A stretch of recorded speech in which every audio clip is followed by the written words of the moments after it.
ঢাকার দক্ষিণ কেরানীগঞ্জে রূপালী ব্যাংকের জিঞ্জিরা শাখায় ডাকাতের হাতে জিম্মি ব্যাংক কর্মকর্তা ও গ্রাহকদের উদ্ধার করেছে আইনশৃঙ্খলা রক্ষা বাহিনী। গ্রেপ্তার করা হয়েছে 3 ডাকাতকে।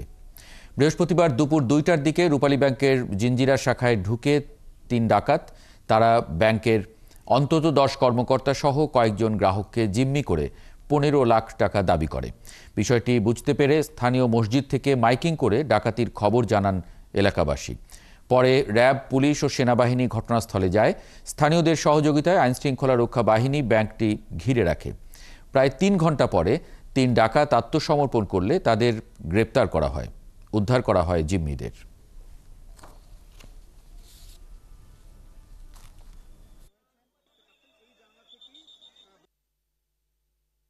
প্রথম মসজিদ থেকে মাইকিং করছে, বলে ডাকাত ঢুকছে ব্যাংকের ভিতরে।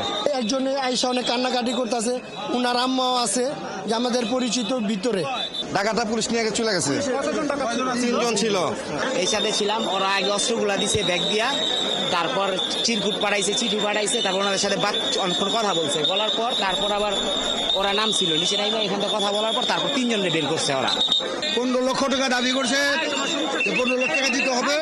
3 জন ঢুকছে, তখন সবাই আসছে, তখন সেনাবাহিনী আইসা পড়ছে, তারা আইসা পড়ছে। আজকে যদি তারা মাঠে না থাকতো, কোনো প্রশাসন আমার মনে হয়তো না যে সাকসেস হইতো।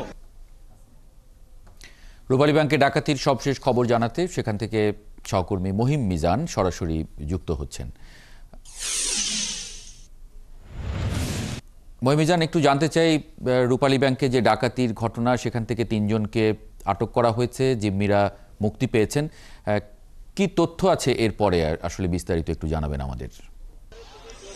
মাহবুব, আপনি অবাক হয়ে যাবেন যে 3 জনকে গ্রেপ্তার করা হয়েছে, এরই মধ্যে কিন্তু পুলিশ তাদের যে ইন্টারোগেশন, মানে তাদের জিজ্ঞাসাবাদ শুরু করেছে। আমি এই মুহূর্তে রয়েছি কেরানীগঞ্জ মডেল থানায় এবং আসামিদেরকে এখানে ধরে নিয়ে আসা হচ্ছে। আসামিদের যদি বয়স জানেন, একজনের বয়স, একজনের নাম হচ্ছে নীরব, তার 22 বছর বয়স, একজনের নাম আরাফাত, তার 16 বছর বয়স, আরেকজনের নাম সিফাত, তার 16 বছর বয়স। এখন ক্রিমিনাল লায়াবিলিটিস হয় আসলে সাধারণত আমাদের দেশের প্রচলিত আইন অনুযায়ী 18 বছর অতিক্রম করলে। সেই ক্ষেত্রে এই 3 জনের মধ্যে 2 জনের বয়স হচ্ছে 16। তাদের কাছ থেকে যে পিস্তলগুলো পাওয়া গেছে, প্রাথমিকভাবে আমরা যেটি জানতে পেরেছি, এই পিস্তলগুলো হচ্ছে খেলনা। দেশীয় চাকু ছিল, একটি চাকু ছিল এবং একটি ড্রিল মেশিন ছিল। তারা প্রথমে এই 3 জন, নীরব, আরাফাত এবং সিফাত, এই 3 জনই কিন্তু আসলে 2 জন দক্ষিণ কেরানীগঞ্জের, একজনের বাড়ি গোপালগঞ্জ কাশিয়ানীতে।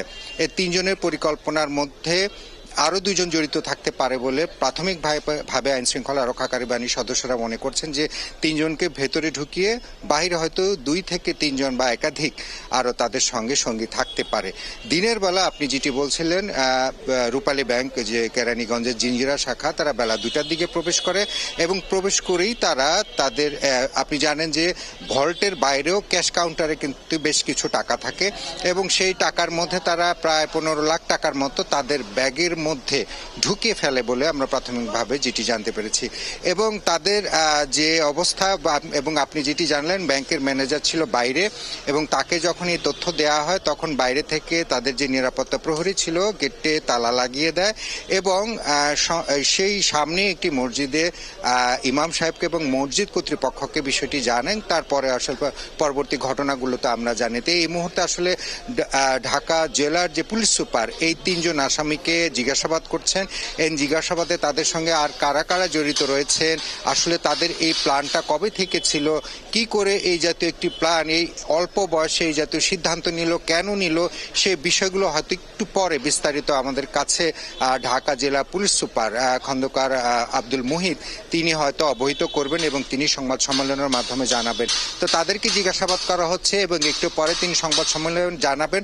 এরই মধ্যে কিন্তু রূপালী ব্যাংকের ভেতরে যারা আটকরত, জিম্মিরত যে কর্মকর্তা কর্মচারীরা ছিল, তাদেরকে আবার স্থানীয় পুলিশ এবং তদন্তকারী কর্মকর্তা প্রাথমিকভাবে জিজ্ঞাসাবাদ করছেন ভল্টে কি পরিমাণ টাকা ছিল বা এর মধ্যে কোনো ধরনের কোনো স্যাবোটাজ ঘটেছে কিনা, প্রত্যেককে জিজ্ঞাসাবাদের বিষয় রয়েছে। তো এখনো পর্যন্ত ব্যাংকের ভেতরে যে তদন্তকারী কর্মকর্তারা রয়েছেন তাদের প্রত্যেককে, যারা ভেতরে জিম্মি ছিলেন, তাদের একজন একজন করে জিজ্ঞাসাবাদ করছেন এবং তাদের কাছ থেকে বিভিন্ন তথ্য উপাত্ত জানার চেষ্টা করছেন এবং ভেতরকার যে সিসিটিভি ফুটেজ, সে ফুটেজ বিশ্লেষণ করে আসলে পরবর্তীতে মামলার ধাপগুলো যে এগুনো তদন্ত কর্মকর্তা তো সে ধাপে যাতে সহায়ক ভূমিকা পালন করে সেই মতো তারা তাদের মতো ইন্টারোগেশন অর্থাৎ জিজ্ঞাসাবাদ করছেন।